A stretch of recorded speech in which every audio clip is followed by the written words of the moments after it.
Hello everyone, आज date है 24 मार्च और द हिंदू न्यूज एनालिसिस में आपका स्वागत है। इस वीडियो में हम द हिंदू की इंपोर्टेंट न्यूज को प्रीलिम्स और मेंस के पर्सपेक्टिव से डिस्कस करेंगे। इस न्यूज़पेपर की पीडीएफ का लिंक नीचे डिस्क्रिप्शन में दिया हुआ है, या फिर आप direct Telegram channel volcano IAS academy को सर्च करके वहां से भी पीडीएफ को डाउनलोड कर सकते हो। फर्स्ट न्यूज मैप बेस्ड है। वर्तमान समय में अगर हम बात करें तो न्यूज़पेपर में म्यांमार जो हमारा कंट्री है, नेबर कंट्री, वो काफी हाईलाइट हो रहा है, तो उसके मैप को आज हम डिस्कस करने वाले हैं। अगर हम वर्ल्ड मैप पर व्यू करें म्यांमार को, तो म्यांमार यहाँ एग्जिस्ट करता है। ये हमारा इंडिया है और इंडिया का जो नॉर्थ ईस्ट वाला रीजन है, वहां पर म्यांमार 4 स्टेट के साथ में अपनी बॉर्डर शेयर करता है। इंडिया के 4 स्टेट कौन कौन से हैं वो हम डिस्कस कर लेते हैं। इंडिया के 4 स्टेट अरुणाचल प्रदेश, नागालैंड, मणिपुर और मिजोरम, ये म्यांमार के साथ में अपनी बॉर्डर शेयर करते हैं।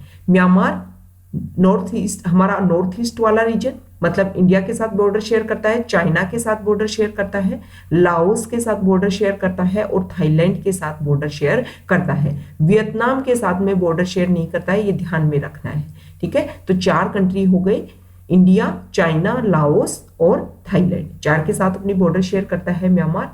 अगर अब हम म्यांमार की जो मेजर रिवर्स हैं अगर उनको देखें, तो देखो म्यांमार की जो मेजर रिवर है उनमें नाम आता है इरावदी रिवर का, चिंदविन रिवर का, इसके अलावा शाल्विन रिवर है, और ये इरावदी रिवर हो गई, चिंदविन रिवर हो गई, और इस एरिया में एक रिवर और आती है जिसका नाम है कालादान रिवर। उस कालादान रिवर का यूज इंडिया अपना नॉर्थ ईस्ट तक अपनी पहुंच बनाने के लिए यूज कर रहा है। इंडिया अपने कोलकाता पोर्ट को म्यांमार के सितवे पोर्ट से कनेक्ट कर रहा है, मतलब जो वाटर वे है उसके थ्रू। उसके बाद में फिर रिवर का यूज करके और फिर हाईवे का यूज करके इंडिया अपने नॉर्थ ईस्ट तक प्रोजेक्ट पहुंचा रहा है, अपनी पहुंच को बना रहा है। लेकिन वर्तमान समय में अगर म्यांमार में जो ये सेना की सरकार लंबे समय तक बनी रही, तो इंडिया के इस मल्टी मॉडल प्रोजेक्ट को नुकसान हो सकता है। मल्टी मॉडल प्रोजेक्ट क्या हो गया? देखो, अगर कनेक्टिविटी सिर्फ एक वे से हो, जैसे वाटर वे से हो, लेकिन इस कालादान प्रोजेक्ट में जो कनेक्टिविटी है वो कई तरीके से है, जैसे सी के थ्रू भी है, रिवर के थ्रू भी है, फिर हाईवे के थ्रू भी है। तो इस तरीके से मल्टी मॉडल प्रोजेक्ट है। देखो, इंडिया का जो नॉर्थ ईस्ट वाला रीजन है उसमें पहुंच बनाने के लिए सिर्फ इंडिया का, मतलब जो एरिया है पश्चिम बंगाल वाला एरिया, वहां से चिकन नेक उसको बोला जाता है, और काफी एकदम से नैरो एरिया है। तो इंडिया चाहता है कि नॉर्थ ईस्ट वाले रीजन तक पहुंच बहुत इजीली हो और बहुत जल्दी समय की बचत हो, मनी की बचत हो। तो इसीलिए इंडिया ने इस प्रोजेक्ट पर काम किया है, और म्यांमार का यूज करके ना सिर्फ म्यांमार के साथ में हमारे रिलेशन अच्छे होंगे, बल्कि जो हमारा नॉर्थ ईस्ट वाला रीजन है उस तक भी पहुंच अच्छे से हो सकेगी। और नॉर्थ ईस्ट वाले रीजन में इंडिया के जो बार बार ये मांग उठती है कि वो चाहते हैं कि उनको अलग से देश का दर्जा दिया जाए, तो अगर इस तरीके से कनेक्टिविटी इंडिया की जो मेन लैंड्स है उसके साथ में कनेक्टिविटी अच्छे से रही, तो इस तरीके से जो हमारे रिलेशन है नॉर्थ ईस्ट वाले रीजन के साथ में वो भी अच्छे रहेंगे, हमारी पहुंच बनेगी, और जो इंडिया की जो ग्रोथ एंड डेवलपमेंट है उसमें भी काफी हेल्प होगी। तो ये म्यांमार का जो बेसिक मैप है उसको हमने डिस्कस किया। अब हम द हिंदू की इंपोर्टेंट न्यूज को डिस्कस कर लेते हैं। First news, as cases rise government gives nod to inoculate all over 45 from April 1। क्या बोला गया है? देखो, कोविड-19 के जिस तरीके से केसेज बढ़ रहे हैं, तो गवर्नमेंट ने यह अनाउंस किया है कि पहले फर्स्ट पेज में हमने क्या किया था कि जो हमारे फ्रंट लाइन वर्कर्स है उनको हमने वैक्सीनेशन दी थी। सेकंड फेज में हमने क्या किया कि 60 अबोव है उनको वैक्सीनेशन दी, और 45 से 59 ईयर्स के जो लोग थे जिनको कोमॉर्बिडिटीज थी, मतलब बहुत ज्यादा बीमारियां थी हाई लेवल की, उन लोगों को शामिल किया गया था। लेकिन अब कोविड-19 की बढ़ते हुए केसेज को देख करके 1 अप्रैल से 45 साल से ज्यादा जिनकी एज है उन सभी सिटीजन्स को शामिल किया जा रहा है, उन सभी को वैक्सीनेशन दी जाएगी। अब कोई भी व्यक्ति, पहले ये था कि उनको सर्टिफिकेट साथ में होना चाहिए कि भाई उनकी ये बीमारी है इसलिए उनको वैक्सीनेशन लगवाना जरूरी है, लेकिन अब कोई भी सर्टिफिकेट की आवश्यकता नहीं है। इसके अलावा उन्होंने ये बोला कि देखो, जो ये टाइम है ना, मतलब हेल्थ मिनिस्ट्री ने बोला है कि जिनका जन्म 1977 से पहले लगभग बिफोर 1 जनवरी 1977 वो सारे लोग 45 प्लस ईयर कैटेगरी में आएंगे। इसके अलावा उन्होंने बोला कि कोविन ऐप जहां पर लोग अपनी जानकारी, कंफर्मेशन, कोमोर्बिडिटीज ये सब कुछ उनको देनी पड़ती थी, वो अब देने की आवश्यकता नहीं है। कोविन ऐप के ऊपर जो रजिस्ट्रेशन है वो 1 अप्रैल से स्टार्ट हो जाएंगे। और इसके अलावा उन्होंने बोला कि हम जो कोविन ऐप है उसको भी अपडेट कर देंगे। ठीक है, next news, refund panel interest on EMI SC direct lenders. Supreme court ने एक बात बोली है बैंक को और फाइनेंशियल इंस्टीट्यूशन को कि पिछले साल जब पेंडेमिक के दौरान लॉकडाउन लगा हुआ था तो उस समय मार्च 1 से 31 अगस्त तक जो भी मोरेटोरियम जो पीरियड था उस समय आपने जो लोन की EMI जारी थी, अगर उसके ऊपर interest on interest, compound interest, penal interest ये सब कुछ आपने लिया है तो जो भी आपके कस्टमर हैं उनको या तो आप रिफंड कीजिए वो पैसा या फिर उनकी जो नेक्स्ट EMI है उसमें मर्ज आपको करना है। मतलब जो पैसा आपने एक्स्ट्रा लिया है वो लेना है, क्योंकि पेंडेमिक की वजह से वैसे ही लोगों को फाइनेंशियल लॉस बहुत ज़्यादा हुआ है और आपने जो इंटरेस्ट पर इंटरेस्ट लगाया है उनसे उनकी जो हालत है, कंडीशन है, वो और ज़्यादा गड़बड़ हो गई है। India abstains in UNHRC vote on Sri Lanka. Sri Lanka हमारा पड़ोसी देश, उन्होंने बोला था कि UNHRC में जब वोट हो तो इंडिया को हमारा साथ देना चाहिए। लेकिन इंडिया ने जब भी सोचा कि देखो श्रीलंका हमारा पड़ोसी देश है लेकिन वहाँ तमिलों के ऊपर अत्याचार तो होता है और तमिल हमारी एक मेजर कम्युनिटी है साउथ इंडिया में, तो इंडिया क्या करे, श्रीलंका का साथ दे तो तमिल नाराज होंगे और तमिलों का साथ दे तो श्रीलंका। तो इसीलिए इंडिया ने इस वोटिंग में, ये जो वोटिंग हुई थी उसमें से बचने का काम किया और उसमें वोटिंग नहीं दी। 47 मेंबर है UNHRC के, United nation women rights council, जिसका हेडक्वार्टर जेनेवा स्विट्जरलैंड में है और जिसका काम है पूरे वर्ल्ड में ह्यूमन राइट्स को प्रिजर्व एंड प्रोटेक्ट किया जाए। तो उसमें वोटिंग हुई, 47 लोगों में से 22 लोगों ने वोटिंग किया। ठीक है, उनके फेवर में वोट किया, मतलब श्रीलंका के।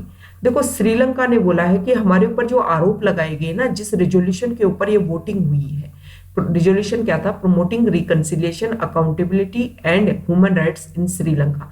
तो उन्होंने बोला कि देखो हमारे यहाँ पर ऐसा नहीं है कि एट्रोसिटीज बहुत ज्यादा बढ़ रही हैं, हमारे वार से जो लोग अफेक्ट हुए उनको हाउसिंग प्रोवाइड करने का हम बहुत अच्छा काम कर रहे हैं। $2.8 मिलियन हमने इकट्ठे किए हैं और उस पैसे का यूज हम तमिल्स को लैंड, जॉब, गवर्नमेंट जॉब ये सब कुछ देने का गवर्नमेंट प्रयास कर रही है। तो एक पॉलिटिकल बायस्ड ये रिजोल्यूशन था, इसमें किसी भी तरीके से जो श्रीलंका है उसका ध्यान नहीं रखा गया, ये आरोप लगाया गया है श्रीलंका गवर्नमेंट के द्वारा। Next news, 5 policeman killed in Chhattisgarh Naxal ambush. देखो ये बहुत ही दर्दनाक और दुखदायक बात है कि हमारे जो सिक्योरिटी पर्सनल है उनकी इस तरीके से डेथ हो जाती है। नक्सलिज्म का उदाहरण है और नक्सलिज्म जो है वो हमारी इंटरनल सिक्योरिटी के लिए एक बहुत ही बिग थ्रेट है। Next news, foreigners can apply after rules are notified. Union minister of home affairs ने लोकसभा में एक बात बोली है कि सिटीजनशिप अमेंडमेंट एक्ट 2019 के तहत हम कुछ रूल्स एंड रेगुलेशंस बना देते हैं। उन्होंने टाइम दिया है राज्यसभा और लोकसभा के लिए 9 अप्रैल 2021 एंड 2 जुलाई 2021, मतलब वो रूल्स फ्रेम कर देंगे और उसके बाद में जो फॉरेनर्स हैं वो अप्लाई कर सकते हैं इंडियन सिटीजनशिप के लिए। इंडिया में जो सिटीजनशिप है वो सिटीजनशिप एक्ट 1955 के तहत दी जाती है। 5 तरीके से हमारे यहाँ पर सिटीजनशिप दी जाती है और CAA जो एक्ट आया उसमें हमारे पड़ोसी देश बांग्लादेश, अफगानिस्तान और पाकिस्तान से 6 वहां पर जो माइनर कम्युनिटीज है वहां से लोग अगर 31 दिसंबर 2014 से पहले इंडिया में प्रवेश कर गए और उनके पास प्रॉपर डॉक्यूमेंट्स नहीं है तो भी उन लोगों को सिटीजनशिप दी जाएगी। Next news, no public celebration on Holi other festivals. Delhi जो गवर्नमेंट है उसने ऑर्डर जारी किए हैं कि पिछले 24 घंटे में 1101 केसेज कोविड-19 के सामने आए हैं। तो ये जो केसेज है वो पिछले 3 महीने में सबसे ज़्यादा हाईएस्ट है। तो इन्हीं सब चीज़ों को ध्यान में रखते हुए जो आने वाले फेस्टिवल्स हैं उनको मनाने की उन्होंने अनुमति नहीं दी है। इसमें गैदरिंग्स करने की आवश्यकता नहीं है, नहीं तो हमने जो भी काम किया है कोविड-19 को ब्रेक करने का वो दोबारा से इंक्रीज हो जाएंगे उसके केसेज। नेक्स्ट न्यूज, यहां देखिए एडिटोरियल पेज पर कुछ डाटा आए हैं, उनको हम डिस्कस कर लेते हैं। इसमें सेकेंड वेव के बारे में बताया गया है कि हमारे इंडिया में जो सेकेंड वेव है वो ज़्यादा तेजी से फैल रही है फर्स्ट वेव की तुलना में। लेकिन उन्होंने एक बात भी बोली कि इसका कारण ये भी हो सकता है कि अब सेकेंड वेव के समय जो टेस्टिंग लेवल है वो ज़्यादा है फर्स्ट वेव के समय की तुलना में। अगर कंपैरिजन किया जाए, जब हमारे यहाँ पर कोविड-19 फैला था तो उस समय टेस्ट की संख्या कम होती थी, अब टेस्ट की संख्या ज़्यादा हो रही है। केसेज इंडिया में अगर कंपैरिजन किया जाए फर्स्ट फेज से कोविड-19 के और सेकेंड फेज से, फर्स्ट फेज में 16 जून 2020 से 22 जुलाई 2020 के बीच में 37 दिन लग गए थे ये जो इंक्रीज हुए ना केसेज। मतलब हमारे इंडिया में इस समय 15 फरवरी 2021 से 21 मार्च 2021 के बीच में सिर्फ 35 दिन लगे हैं केसेज को 11,000 से 37,000 लगभग होने में। तो उस समय 35 दिन लगे हैं, उस समय लगे थे 37 दिन। मतलब पहली जब वेव थी तो 37 दिन लगे थे इतने केस होने में। इंडिया में अगर टेस्ट की बात करें तो 15 फरवरी 2021 से 21 मार्च 2021 के बीच में जो टेस्ट हैं उनकी संख्या है 7,92,261। मतलब इतने टेस्ट डेली हो रहे हैं। और पहले वेव की समय में 16 जून से 22 जुलाई 2020 के बीच में सिर्फ 2,47,414 डेली टेस्ट हो रहे थे। दूसरी बात स्टेट स्पेसिफिक यहाँ पर बताई जा रही है महाराष्ट्र में भी सेम है।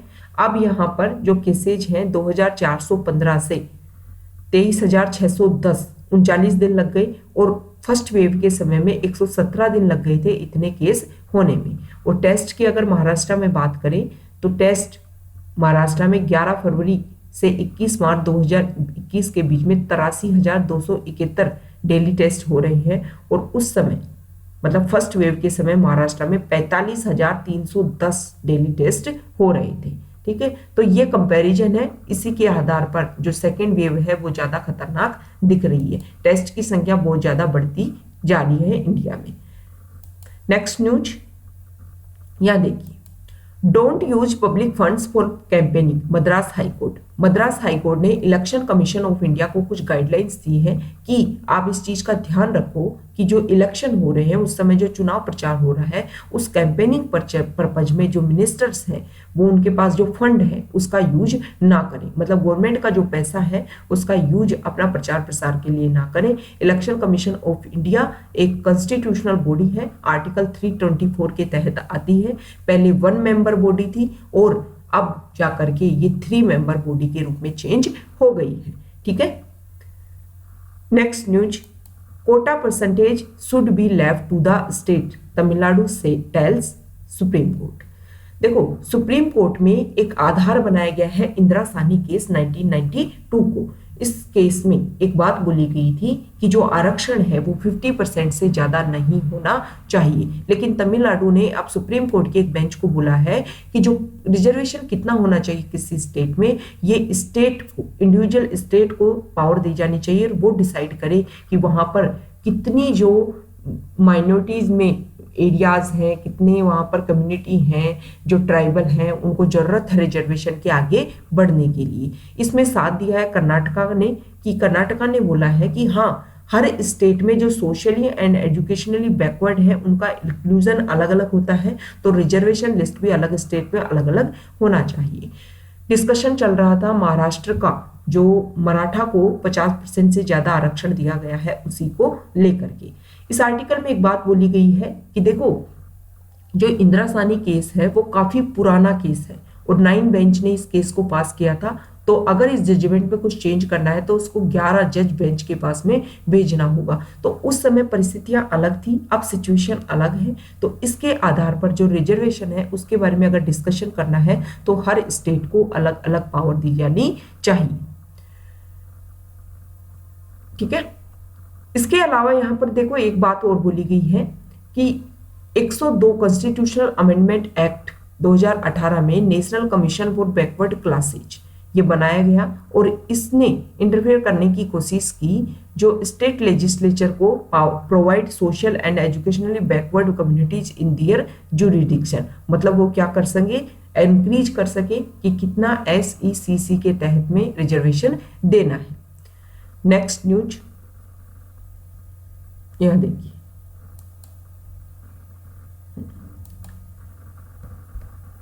Will spend 2 lakh crore to develop Sundarban Shah. हमारे जो union home minister Amit Shah उन्होंने एक प्रॉमिस किया है। वेस्ट बंगाल में इस समय इलेक्शन चल रहे हैं और उन्होंने बोला है कि अगर वहां पर उनकी सरकार बनती है तो वो जो सुंदरबन है उनको दोबारा से इंक्रीज करने के लिए, डेवलपमेंट करने के लिए 2 लाख करोड़ रुपए खर्च करेंगे। अगर हम सुंदरबन की बात करें तो इंडिया और बांग्लादेश दोनों में कंट्रीब्यूट रूप में ये फैले हुए हैं।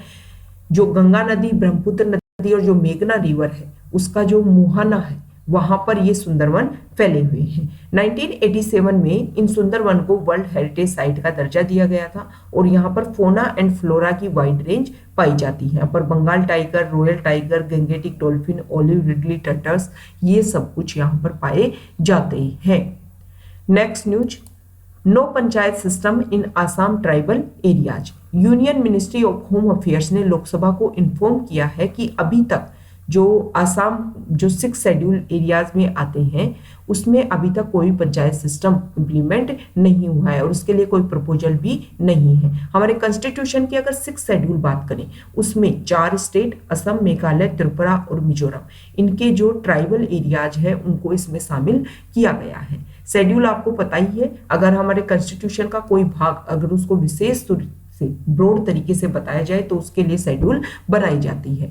तो कॉन्स्टिट्यूशन ने 6 शेड्यूल में बोला है कि इन 4 स्टेट का जो ट्राइबल पॉपुलेशन है उनको ऑटोनॉमी दी जाए ताकि वो खुद के लिए कुछ क्रिएट कर सके अपनी कम्युनिटी के ग्रोथ के लिए। इसीलिए ऑटोनोमस डेवलपमेंट काउंसिल को फ्रेम किया गया ताकि वो वहां की लैंड के ऊपर पब्लिक हेल्थ, एग्रीकल्चर और दूसरी चीजों के ऊपर लॉ बना सके। इसीलिए आसाम, मेघालय, त्रिपुरा और मिजोरम में 10 ऑटोनोमस काउंसिल इस समय एग्जिस्ट करती है।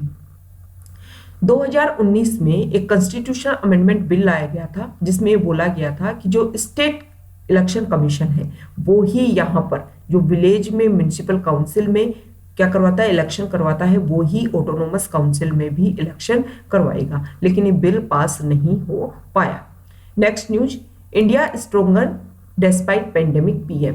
हमारे जो प्राइम मिनिस्टर है उन्होंने बोला कि जब कोविड-19 पेंडेमिक आया उस समय ना सिर्फ पेंडेमिक आया बल्कि साइक्लोन आया इंडिया में, अर्थक्वेक आई, जो बॉर्डर इश्यूज है उसके लेकर के काफी टेंशन हुई। इससे इंडिया कमजोर नहीं पड़ा है, इससे इंडिया और ज्यादा मजबूत होकर के एक स्ट्रोंगर पावर के रूप में इमर्ज हुआ है। ठीक, नेक्स्ट न्यूज यहां देखिए, Indus water panel holding meeting. देखो इंडिया और पाकिस्तान जो हमारा पड़ोसी देश है उसमें इंडस वाटर ट्रीटी हो रखी है, लेकिन बहुत लंबे समय के बाद में ये ट्रीटी, ये मीटिंग शामिल हो पाई है। लगभग 2.5 ईयर्स के बाद में ये मीटिंग दोबारा से हो पाई है और 116वीं round of permanent Indus commission amid wider normalization of ties. ये जो ट्रीटी क्या है उसके बारे में हम डिस्कस कर लेते हैं। इंडस सिस्टम में 5 नदी हैं, स्पेशली इंडस खुद नदी, इंडस रिवर, झेलम, चेनाब, रवि, व्यास एंड सतलज। ठीक, 6 नदी हैं। इन 6 नदी में इंडस, झेलम, चेनाब, रवि, व्यास, रावी, व्यास और सतलज। इसमें जो पानी का शेयरिंग है वो इंडिया और पाकिस्तान में मेजरली है और स्मॉल शेयर चाइना और अफगानिस्तान के लिए भी है। इस ट्रीटी में साइन किया गया था 1960 में, इसको साइन किया गया और इसमें बोला गया कि 3 नदियों का जो पूरा पानी है, रावी, सतलज और व्यास, जो ईस्टर्न रिवर है, इनका पानी टोटली दिया जाएगा इंडिया को। और जो वेस्टर्न रिवर है, इंडस, झेलम और चेनाब, इसका पानी है पाकिस्तान को, लेकिन सिर्फ डोमेस्टिक काम के लिए, नॉन कंजम्वेटिव एग्रीकल्चर यूज, इन सब के लिए भी इसका पानी, जो वेस्टर्न रिवर्स है, इनका पानी इंडिया को दिया जा सकता है। मतलब इंडिया उस पानी का यूज कर करके, सिर्फ इंडिया उसको रोक नहीं सकता। वेस्टर्न रिवर, झेलम, जो इंडस, झेलम और चेनाब नदी के पानी को इंडिया रोक नहीं सकता, उसके ऊपर उसका यूज कर सकता है जैसे इलेक्ट्रिसिटी बनाने में, लेकिन पानी का जो बहाव है वो कम नहीं होना चाहिए। और ईस्टर्न रिवर का पानी को, ईस्टर्न रिवर जो 3 नदी है रावी, व्यास और सतलुज, उनका पानी इंडिया पूरा यूज कर सकता है। तो इसी टाइज को लेकर के दोबारा से इंडिया और जो पाकिस्तान के जो ऑफिसर्स हैं उनके बीच में बातचीत चल रही है। Next news, 81% of positive samples in Punjab of UK strain. देखो, जो पंजाब हमारा स्टेट है वहां पर जो भी नई कोविड-19 के केसेज मिल रहे हैं उसमें 81% जो सैंपल्स हैं वो पॉजिटिव मिल रहे हैं और उनमें यूके स्ट्रेन देखने को मिल रहा है। तो पंजाब के जो सीएम है अमरिंदर सिंह, उन्होंने बोला है लोगों को कि आपको कोविड-19 की जो गाइडलाइंस है उनको फॉलो करना चाहिए, मास्क अच्छे से पहनना चाहिए, जो एक तरीके से सोशल डिस्टेंसिंग है उनको भी मेंटेन करने की आवश्यकता है। Next news, supply side constraints for Covaxin. NITI Aayog ने बोला है कि जितना प्रोडक्शन हो रहा है कोवैक्सीन का और कोविशील्ड का वो बढ़ाना होगा, क्योंकि हमारे इंडिया में जो वैक्सीनेशन है उसको बढ़ाने की आवश्यकता है। अभी देखो, सीरम इंस्टीट्यूट ऑफ इंडिया के द्वारा 60 मिलियन डोजेज की सप्लाई की जा रही है, उसको बढ़ा करके 80 से 100 मिलियन करने की आवश्यकता है। और भारत बायोटेक से ये आशा की जा रही है कि वो 12 करोड़ डोजेज अंटिल अगस्त, और serum institute of India 480 million doses supply कर देगा। ठीक। Next news, notify health policy on rare diseases. High court, Delhi high court ने जो सेंट्रल गवर्नमेंट है उसको एक गाइडलाइन दी है, नोटिफिकेशन दिया है कि 31 मार्च तक जो national health policy for rare disease, इसके लिए कुछ भी आपको फाइनलाइज करने की आवश्यकता है। मतलब आज को फाइनलाइज करो कि रेयर डिजीज जो बढ़ती जा रही है बच्चों में, उसके लिए गवर्नमेंट कुछ नया नोटिफिकेशन, कुछ नया एक्ट लेकर के आए। जस्टिस ने, जो दिल्ली हाई कोर्ट है, उसने ये भी बोला कि national consortium for research development and therapeutics for treatment of such diseases, इस तरीके का गवर्नमेंट एक सेटअप करे। और ये जो सेटअप है वो department of biotechnology, Indian council of medical research, council of scientific and industrial research, drug controller general of India and related ministries and department के साथ में मिलकर के काम करेगा। Next news, Delhi should have a bigger role in peace process. Afghanistan, देखो अफगानिस्तान के जो ऑफिसर है, फॉरेन मिनिस्टर है हनीफ अतमार, वो इंडिया की विजिट पर आए और उन्होंने ये बोला है कि इंडिया एक मेजर रोल प्ले कर सकता है हमारे अफगानिस्तान में पीस और रिकंसिलिएशन प्रोसेस में। उन्होंने ये बोला कि अभी मॉस्को में जो मीटिंग हुई, हालांकि वो एक दिन की मीटिंग हुई और इंडिया के जो लीडर्स हैं, इंडिया के जो एडमिनिस्ट्रेटर हैं, उन्होंने इस पे पार्टिसिपेट किया। तो अगर इंडिया चाहे तो इंडिया को मेजर रोल प्ले करना चाहिए अफगानिस्तान में पीस एस्टेब्लिश करने को लेकर के। नेक्स्ट न्यूज, फॉरेन पेज से न्यूज है, यहां देखिए, China Russia propose new security dialogue platform.